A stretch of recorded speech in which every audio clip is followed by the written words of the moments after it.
From the studios of Staten Island Community Television, you're watching In the Bleachers, the TV show for the world's most passionate sports fans. Hello, everyone. I'm Jaime Hixson, joined by my dear friend over the air. The hardest, sexiest man on cable access TV. Boy, Valentine's has gone and left, and I'm still acting like Valentine's is still going on because all the women are still loving me and paying me at the same time. Oh, stop Good it, please. God almighty. I should have stock in the condom department. That's for damn sure. But why are you lying?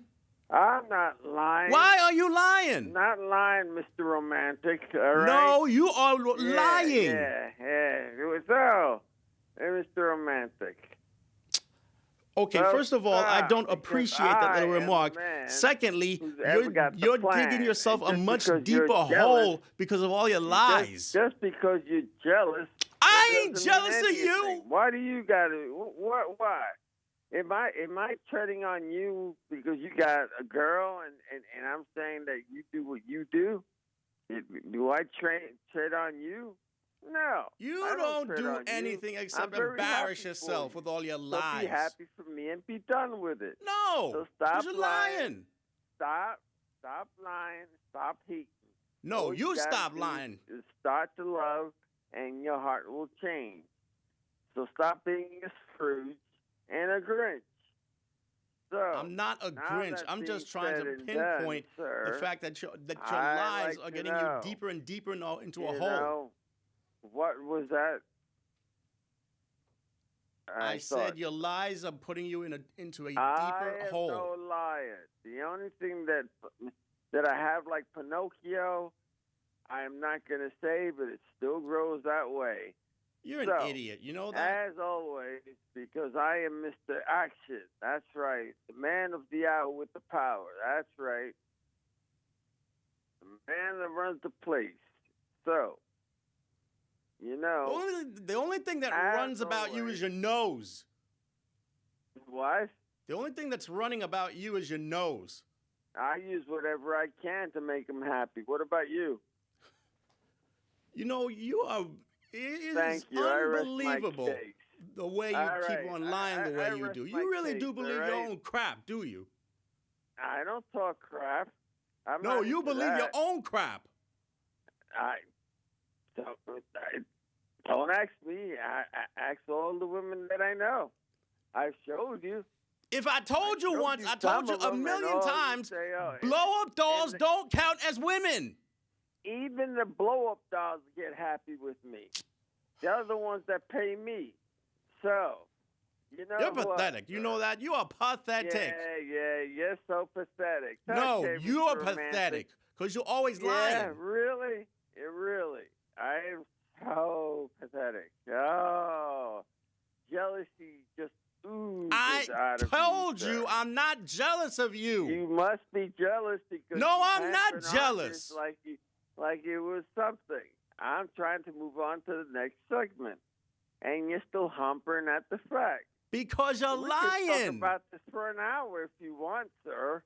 You're lying. And I can tell you about when are you going to stop with this? Play baseball, basketball, and I'm there, and they're my catcher, and I'm their pitcher, and they get my, I throw them my balls, and they catch them. So I could do all that all day, all week. An hour or so. Do you want to move on to the next segment? You're disgusting. Okay, I thought so. So, now that's being done, Mr. Jealous and Mr. Romantic. Let's see what we have today. In the world of sports, the Los Angeles Rams actually won the Super Bowl.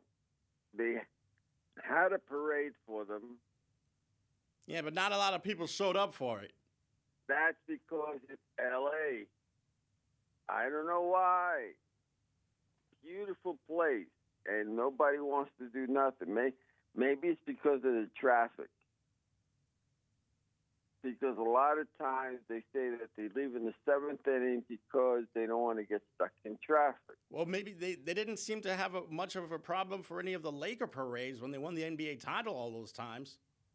Well, like I said, baseball was king at one point, and now it is not. Yeah, now it's football that's king. Now, in that particular place, basketball is king. Yeah, in always has LA, been.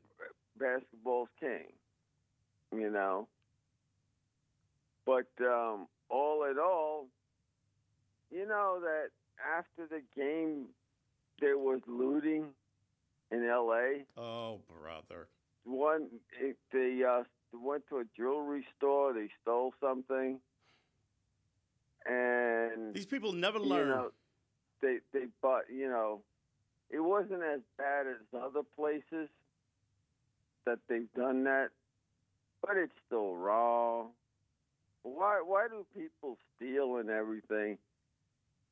It's not the action of celebration. And then afterwards, let's say they catch him. God forbid, if your skin is your sin when it comes to those things. Half the time, all the minority people that get caught, they get double the sentence. But, since they're not teaching any type of histories in school anymore, in some places, but I have to say, now the football game, the All-Star football game, they played that yet, right? Or is it before? They played it before the Super Bowl. It's before the Super Bowl. Yeah, now it's before the Super Bowl. Yeah. How did that go?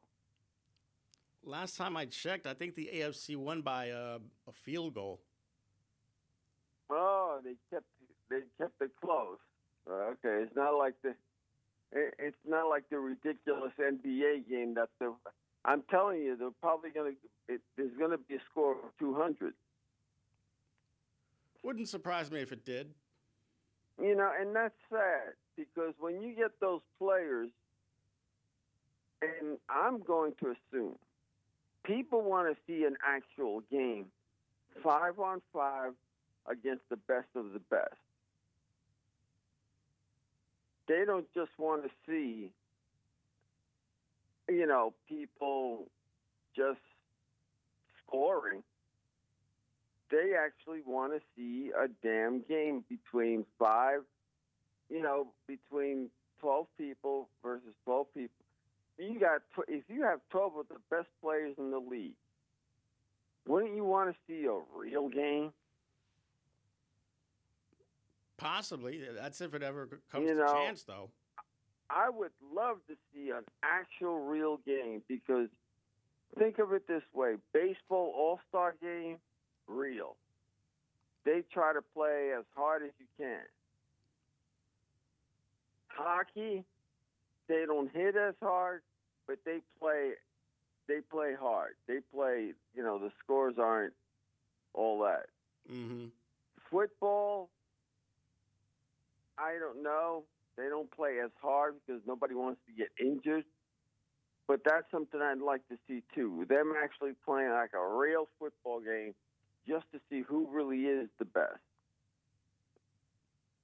Mm-hmm. But all in all, some of these All-Star games are really ridiculous. And I'm telling you, the score is going to be 200. They're practically getting there.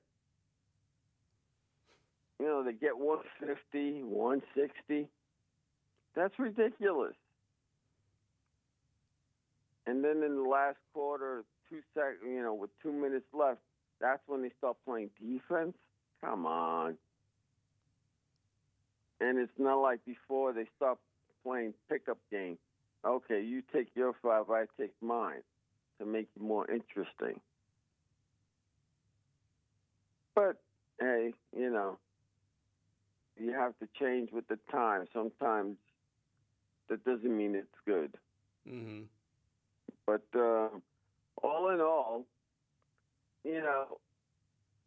what's the hottest topic of the day when it comes to sports right now? The hottest topic of the day? Yeah, what's one of the hottest topics besides? Would it be Major League Baseball? Not really.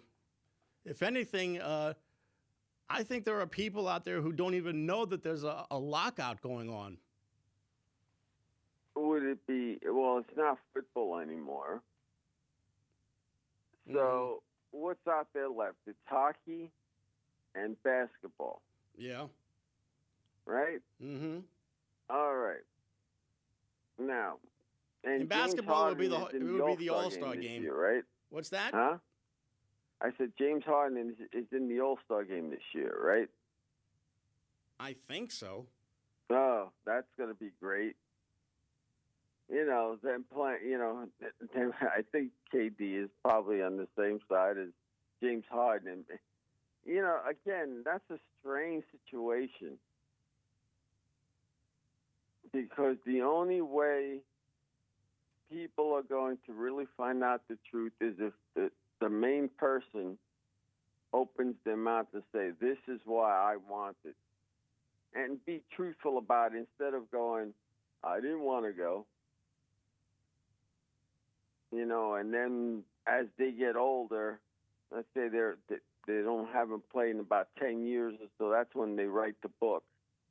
They'll write a book and say, this is why I left. And then you got controversy on the book because then you got people saying, no, that's not true. I would love for them to confront each other and go, okay, this is why I left. But that doesn't happen. That doesn't happen. Mm-hmm. But what's the hottest thing going out there right now? What's the hottest topic? What do you think? Well, right now the hottest topic happens to be the upcoming All-Star game. Yeah. In hockey, hockey already had their All-Star game. You know what the hottest topic is right now? What's that? The mighty New York Knicks. They're not mighty. Why? You know why I call them mighty, though? Because you have a team that looks great. They'll have 28, 35-point lead, let's say. And somehow, fourth quarter comes. They look great. They play great in everything. And somehow or another, towards the last minutes of the game, something happens. Yeah, they self-destruct. And this has happened with practically every New York Knicks team.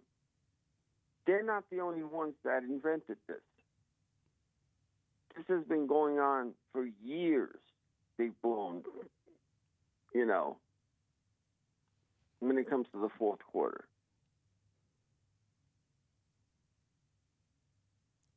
It is what it is. Now, I'm sorry, go ahead. It is what it is. Because like I said, the Knicks look fantastic when they're playing. They look like the unbeatable team, and they're not playing when they get leads like that, and you see glimpses of that. You see, damn, that's a really damn good team, and their record should be better if they play like that always. But then afterwards, the fourth quarter team. Now you're hearing about fired Tom Thibodeau.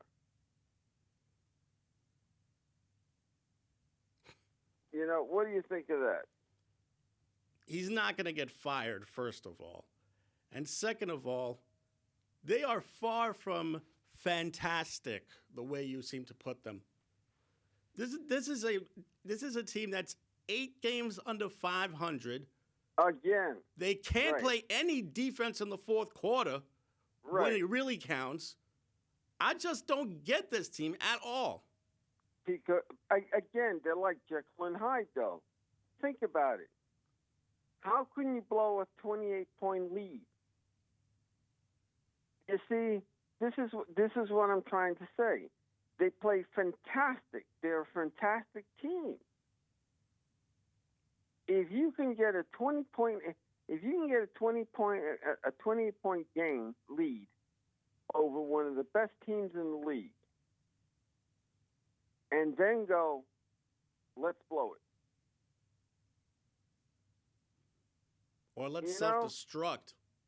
You know, they show sign, and other writers would say they show signs of being a fantastic team if they can keep it together. Because they do. I mean, think about it. Jekyll and Hyde. They played great the first 3 quarters. And then when the fourth quarter comes, when it comes to about 3 minutes left, that's when you start holding your pants and go, please don't blow it.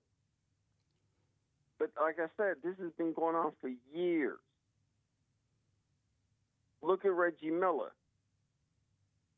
With 2 minutes left, scoring about 9 points, 9 threes, about 4 threes, and beating the Knicks. This has been going on for years. This didn't just happen yesterday. But they show, glimpse of greatness when you see them play like that, and then when the fourth quarter comes, no. Now, when it's something like that, do you think that is the coach's fault? No, it's not the coach's fault. It's the player's fault. The coach just so happens to be there. They are blaming the coach. In all the social media, there's some people that are saying that they want to fire him. Because, and now, here's the reason why they want to fire him. You ready for this? Because he's not playing the younger guys. Well, he kind of needs veterans on the floor to try and wrap things up, but it seems that not even the veterans are able to get the job done. So you put the veterans in there, or the youngsters in there, or the rookies in there, it's still the same old, same old. Right. They can't close the fourth quarter. But remember, this is supposed, according to a couple of people, in what I've read also, that this is a person that they wasn't supposed to be in the playoffs last year. They were just supposed to be a team that's a building team. They were supposed to progress so that the young guys, let's say within 3 or 4 years, that's when you see them blossom. If you have a good core team. But, people forget that Tom Thibodeau is trying to save his job. He's trying to win. But and when you have a young team like the New York Knicks do have, you have to remember that, you're probably going to go, the first season you're going to probably tank. The second season, you got to see some progression. The third season, that's when you really got to see more of a progression. And then the fourth or fifth season, that's when you got to see a contending team. That's the way it's normally supposed to go when it comes to, building a team from scratch. When you have a young core team like they do. That's plain and simple. But when you have people saying the reason why you're not winning is because Derrick Rose is not on there. What do you think of that? Isn't Derrick Rose nursing an injury of some kind? Yeah, but that's what I'm saying. The reason why you're not winning is because Derrick Rose is not there. You know, Red Holzman, the old Knick coach who won both of their championships, had a real uh, reality check saying about injuries. He said, "We can't worry about who's not here. We got to go with what we've got." And you know what? I agree with him.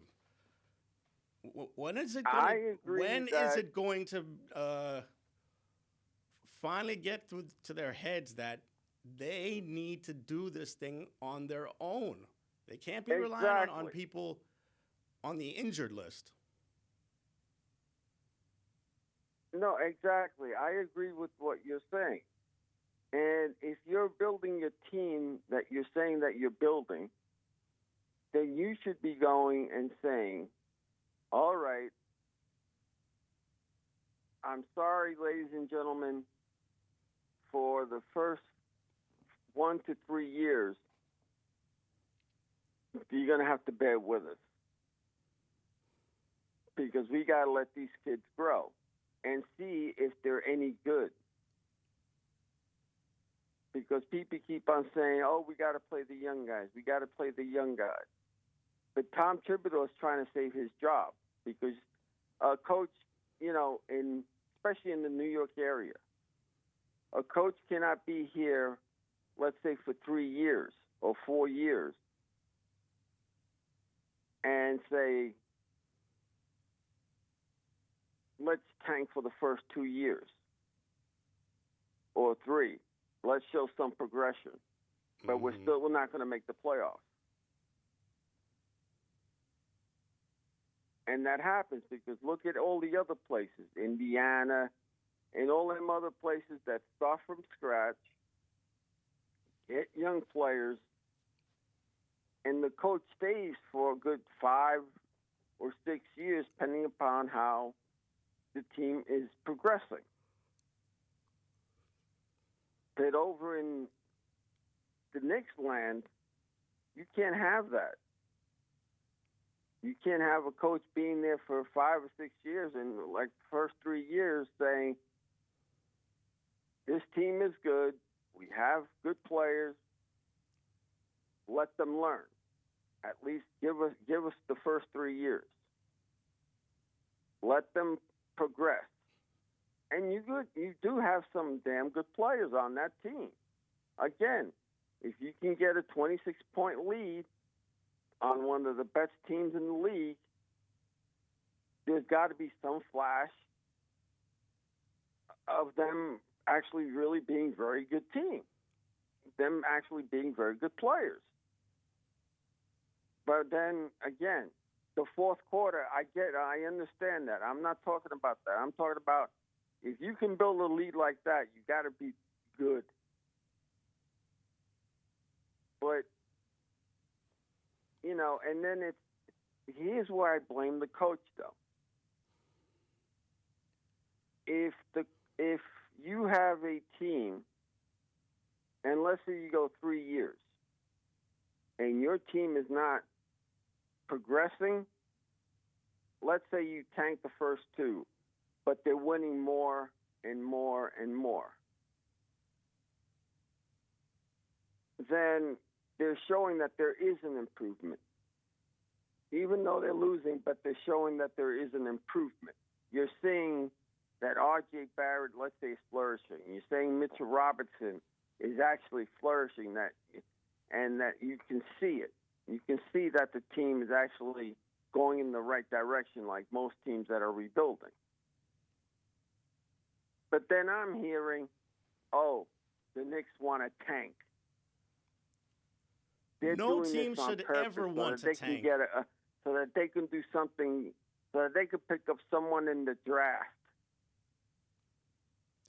No team should ever want to tank because if they do, they run the risk of getting in trouble with the league. And because we got a buddy of ours, we got a buddy of ours that's on Facebook that's saying the Knicks are tanking because they want to get the specific guard in the draft. They're tanking. and the Knicks have no the Knicks have no real point guards in the team. No real point guard? The Knicks are using Emmanuel Quigley, who's not a real point guard, and Alex Burks, who's not a point guard. And then the excuse is also that Derrick Rose is out.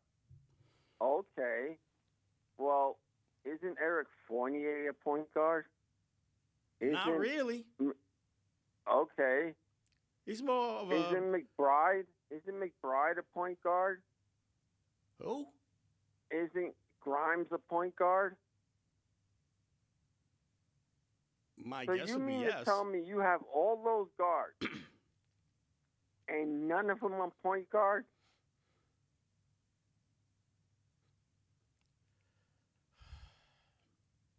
Is that what you're telling me? I guess so. Wait a minute. Let me see if I got this straight. Alex Burke. I can't stand this. A guard is a guard. You should be learning both positions. Jesus, I don't understand this nonsense, but that's just an old mindset. Please explain to me. I'm gonna name the person. Derrick Rose. What position? He's a point guard. Okay. Alex Burke. Alec Burks? Yes. He's also a point guard. No, he's a wannabe point guard, but what is his actual position? Shooting guard, maybe? He's a shooting guard. What's the difference between a point guard and a shooting guard? A point guard is a guy that passes, right? Mm-hmm. Okay. And he also directs traffic out on the court. You're right. He's the ring general. He passes the ball and then scores. Yeah, okay. He makes everybody else look good. So Alex Burke is a shooting guard. Emmanuel Quigley? That's another point guard. No, they're using him as a point guard. But what is his actual position when he came out of college? His actual position was point guard. Not the because I want to get this straight. Derrick Rose is what again? He's a point guard. Point guard. Okay. So Emmanuel Quigley, because they said that they were testing him as a point guard. He's actually a shooting guard. This year, they were trying to put him in the point guard position. They were training him to be a point guard, but he's actually a shooting guard. Okay, that's two shooting guards on the team. Eric Fournier. You mean Evan Fournier? Evan Fournier. He is a cross between a shooting guard and a small forward. Shooting guard, and so you got three shooting. Okay. McBride. My guess would be that he's a shooting guard. Grimes. Shooting guard, small forward? Cam Reddish. Cam Reddish, he's a shooting guard. And by the way, that trade that they made to get rid of Kevin Knox just to bring in Cam Reddish, how is that trade working out? Well, okay. And Kemba Walker is supposed to be a point guard. He's not supposed to be a point guard. He is a point guard. Okay, so do you understand the lopsidedness of this nonsense? Yeah, I get it. 6 shooting guards and 2 point guards.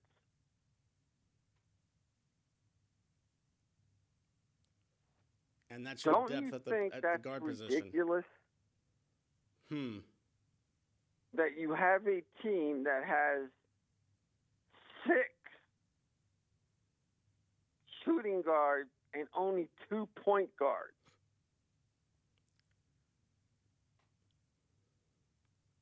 I think the That Knicks makes better. no sense. What was that?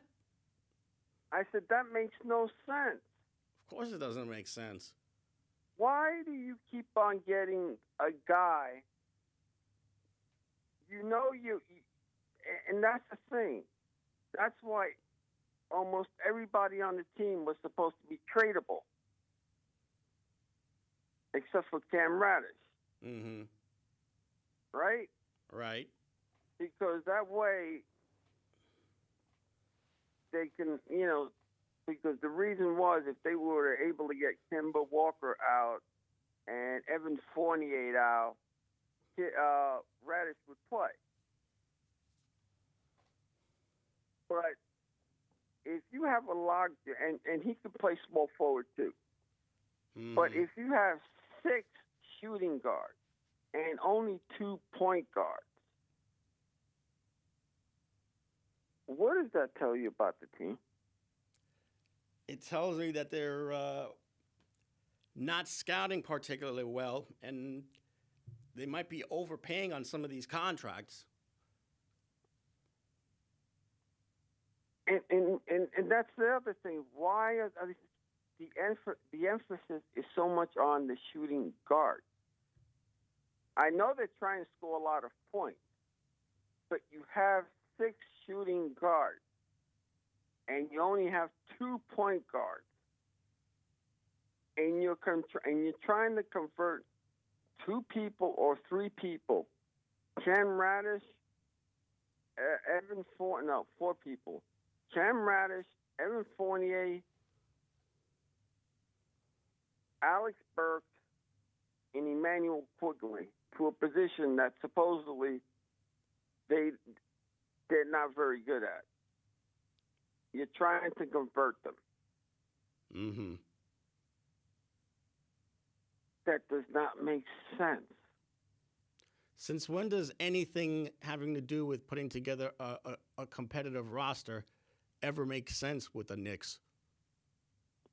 No, because even with other teams, if you look at the other teams, are the other teams like that? Pick a team. Let's go with the Brooklyn Nets. Right? Do you have their roster? Not on me. I don't have my phone with me. Okay. Well, you know their guards and their point guards, right? You know enough of them. Yeah. Name their guards. Their shooting guard or their point guard?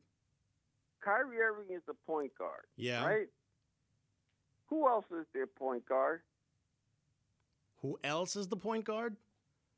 My guess would be Bruce Brown. That's 2. So they got more than 2 people as a point guard, right? Mm-hmm. So they're pretty balanced. So let's say they have 3 shooting guards and 3 point guards. Mm-hmm. Right? Any other team, you pick any other team, I don't know if they have that much shooting guards like the New York Knicks. They're always picking a shooting guard. I know they need points, but if you know, and some of them, when they come up from college, they play the point. Some of them do play point guard and shooting guard, but when they come up to the NBA, they find out which position that they're better at. I really do like Walt Clyde Frazier's mentality. A guard is a guard, and a forward is a forward. Mm-hmm. Don't put a speciality on it. If you can play both of those positions, or for all those 4 positions, because even in college they try to put, they try to specialize. And I don't know how you feel, but to me, I don't think they should specialize in anything. They should be able to play every position. Yeah. If you're a guard, you're a guard, not a shooting guard, not a point guard, Now, if you do one better than the other, then learn how to do the one that you can't do. And what do you think about all this? No, you're right. I mean, the game has changed so much that point guards occasionally become shooting guards and vice versa. Because I thought Grimes and McBride, they signed another guard too for the rest of the year. And one particular friend of ours, they're saying that, they're just trying to tank so that they can do good in the draft. So that they can get this particular point guard or shooting guard. No, he's a point guard. I forgot the kid's name. So now you're hearing fire Tom Thibodeau because he doesn't want to play. Now, let me ask you this. You are in the New York area. You're a coach. You have an impatient city. And you have an impatient GM. And you really have an impatient and stupid owner. How do you build a team in New York if you don't have the chance to be able to lose about at least 2 to 3 years without, even though you're progressing, but you're still losing? How do you not? What's your catch on that? If I had to guess, I would say start all over again, because this roster doesn't seem to have any inkling of trying to win a game by playing 4 quarters. You're not going to start all over again because you've really got a good team there. Remember, they're 9 games under 500. I hardly think that's a good team. Again, you're seeing the record. I'm seeing how they're playing. And as I said before, how could you have? Put it this way. You have to be good to get a 26-point lead game, right? You have to be good to get a 26-point lead, right? I guess. Good, right? You have to be good in order to get a 26-point lead game, a lead on some of the best teams in the league. You have to be good. That's showing what? That they show signs that there are actually good players when they play the game properly. But then when it comes to the fourth quarter, they self-destruct. Exactly.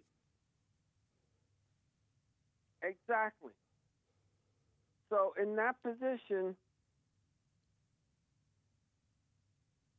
because I'm reading all this, and then I'm going,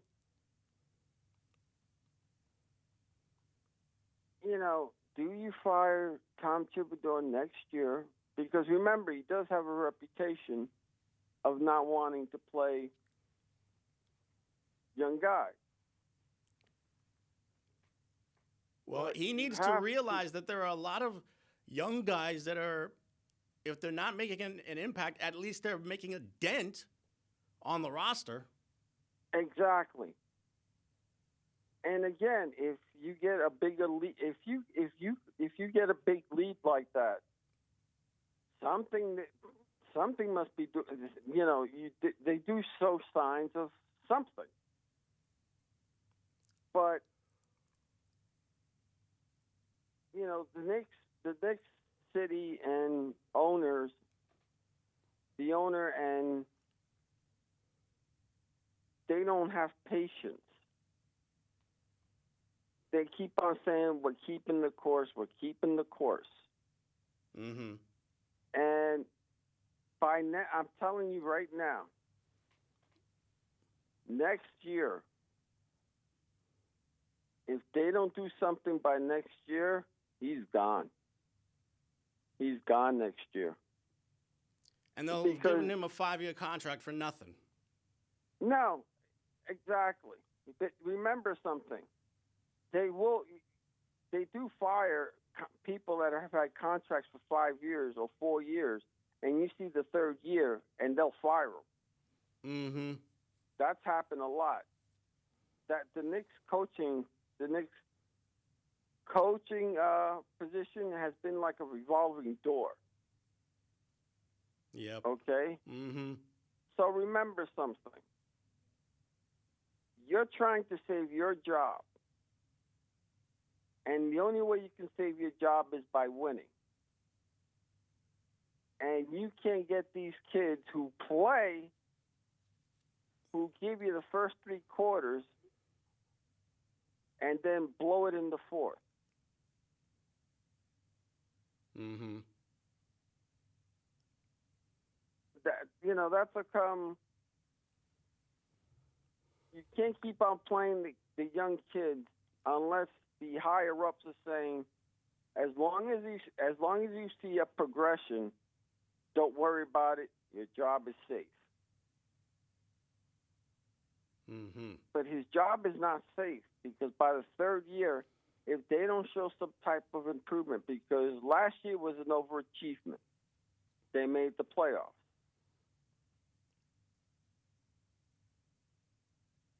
They overachieved. He got Coach of the Year. You got the forward, the most improved who got player an of the award, year. and you got Derrick Rose, who got an award. You got one that was an All-Star game. He was in the All-Star game and the best comeback player of the year.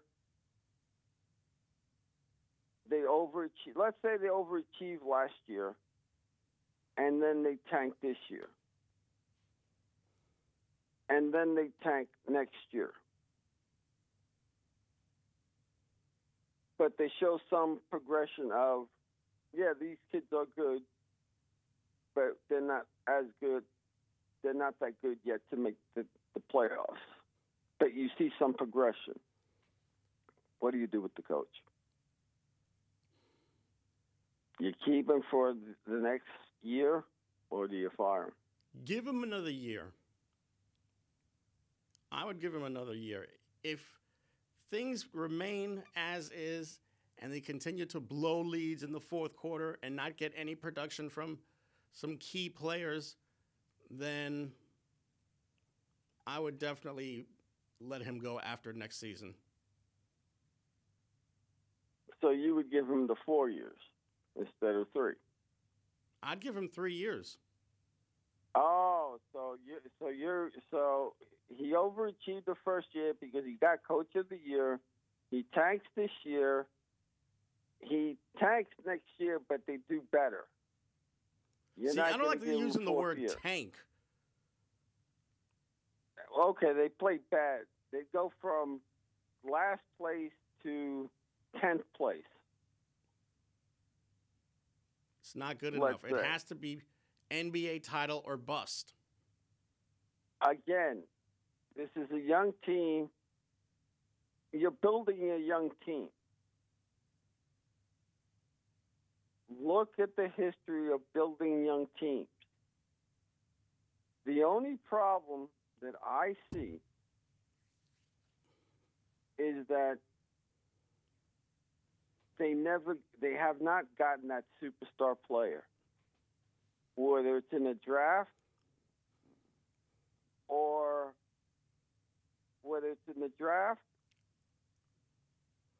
trade or signing. They haven't gotten that superstar player. They haven't built a real superstar in a very long time. They haven't traded for a real superstar in a very long time. And nobody wants, and they can't sign a superstar. The last superstar player that we had was Patrick Ewing. Yeah, and he was drafted. Exactly. Do you understand? He was drafted as a superstar. He was a superstar, came out of college. He was the good. Look at the players that have been drafted so far. And they were drafted high, but they're still not great. R.J. Barrett was the hardest thing. He's showing some progression. But He's improved a is he little the guy? Is he the superstar? No. Is he that superstar? I don't think so. He's not a Patrick Ewing. He's not that it star. You need an it star. Yeah. And this is what eats me up inside. Every other team gets it. Every other team, for some strange reason, they get that star player. The Knicks don't. Even whether it's in a draft, trade, or signing. Like I said, the only superstar that they had was Patrick Ewing. Yeah. You want to say Carmelo Anthony? No. Because he was good in this time frame. But they gave up too much for him, and he didn't have the team behind him. He didn't have a good team around him. But he was a superstar, but he wasn't the type of superstar that can carry the team. Kristaps Porzingis, he started off like a rocket. You thought he was going to be the next big thing, but he wasn't. And what happened to him? He mangled his knee. He got traded. He's on his third team. So the Knicks got to draft, trade for, or sign a superstar. Now, do you keep up on the college players? Occasionally, yeah. Okay. Who's an actual superstar? There is no one superstar. College there is that no can one help player the that you Knicks? could call a superstar. So there's nobody like a Patrick Ewing or LeBron James in No. the college ranks right now. Not even close. I mean, there are a few good players out there that would be worthy of being a lottery pick, but they're far from being polished, like LeBron was when he came out of high school. Okay, those guys that you thought that you say that they're good. Can they help the Knicks get to the top of the mountain, or will they be like an R.J. Barrett type player? It depends on what need they have to fill. Well, you already know the point guard situation. Mm-hmm. So They also need a lockdown defender. I'm just saying because, as I said, all these other teams that pick, they flourish. They flourish. You know, like the Jay Morant has flourished. You mean Ja Morant? John Morant has flourished. Oh, yes. But the problem was the Knicks were drafting immediately after Morant was drafted by the Grizzlies. So this is what I'm getting at. We need that superstar. Once we find that superstar player,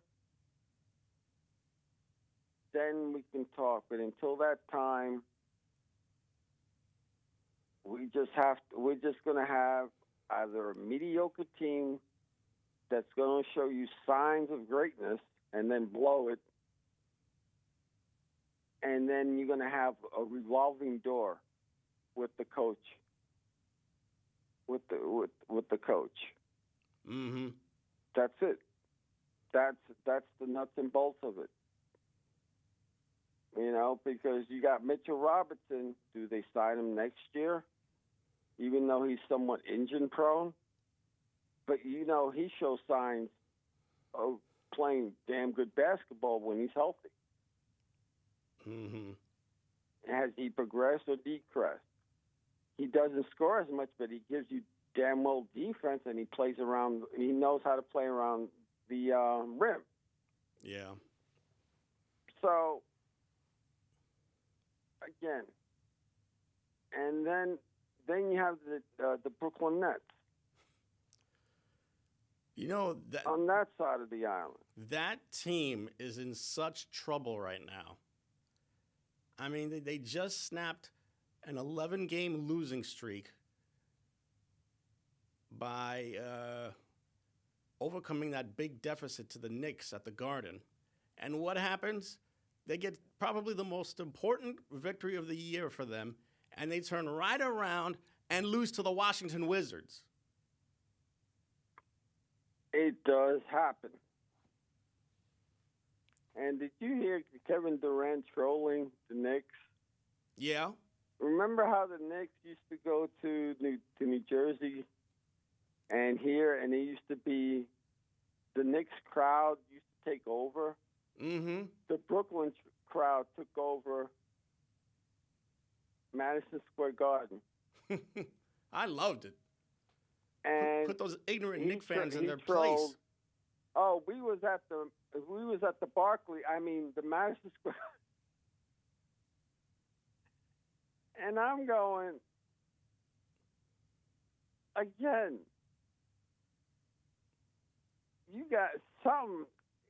I mean, the Nets got lucked out when they got Kevin Durant and Kyrie Irving. Now, here's something that I read also about Adam Shear, the president of basketball.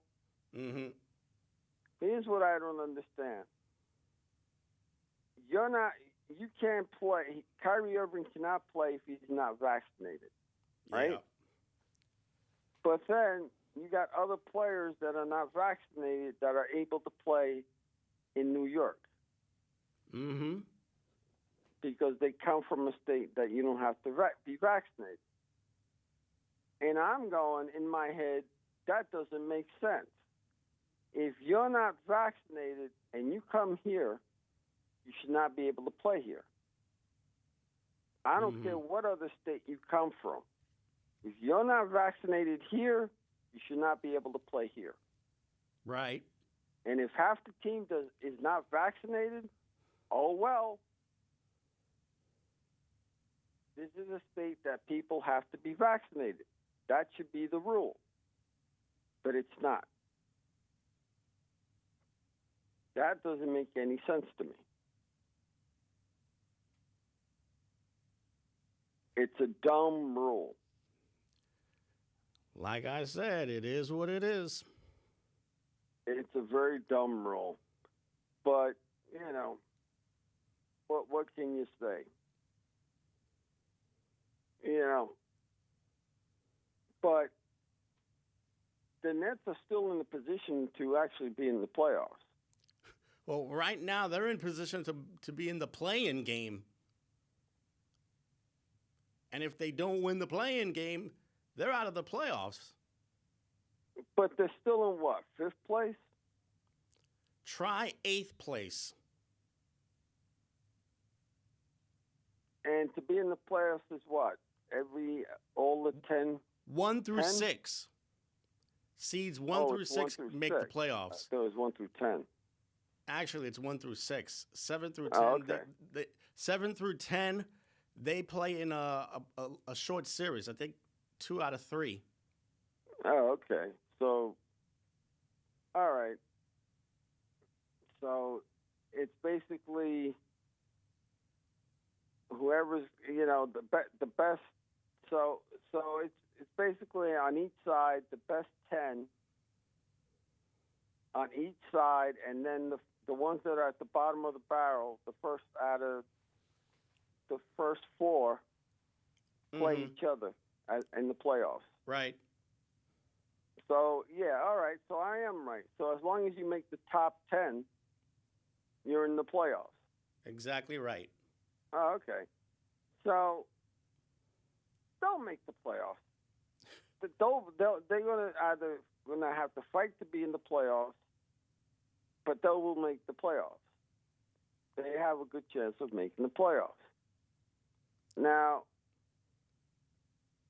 you have a team that has a lot of great players, a lot of all-star players. Yeah. To me, that's an all-star team. Yeah, but can an all-star team win an NBA title? Yes. Look at the Lakers. I know. Magic, Celtics. Kareem, all those years ago, and now LeBron. James Worthy, all that team, they were practically an all-star team. You just had two guys that were better. You know, put it this way. The guys that played, you had two leaders, Kareem and Magic. Mm-hmm. But you had some of the best players on that team, like Worthy and everybody else on that team. Yep. And they all made the All-Stars, too, and they were really a damn good team. Yeah. The Celtics, practically everybody on that team, the starting five were a bunch of All-Stars. Going back to the Bill Russell years. Exactly. So if you're telling me, can an all-star team make it? Yes, as long as they play the actual basketball game. Because remember, it is a team sport. Mm-hmm. But when you have a guy that can take over, like Kevin Durant, he can take over a game. Yeah. But he's got to have the players around him to be able to go, okay, give me the ball, but you guys got to help me. He also needs to have his good health with him. Well, yeah, but he does have the help, though. Mm-hmm. He does have the help. Look at that team. Name the players that are on that team. Blake Griffin. I don't care if he's coming off the bench or not. He's actually been much better coming off the bench than starting. Huh? He's been much better coming off the bench than starting. Right, but he's an all-star player because in his youthful days, he used to take over the team. He used to take over. Mm-hmm. So, Lamar Aldridge, all-star player. You mean LaMarcus Aldridge? LaMarcus Aldridge, yeah. You name the guys, and I'll say that the majority of that team are all-stars. So, yes, if they play team basketball, they're going to win.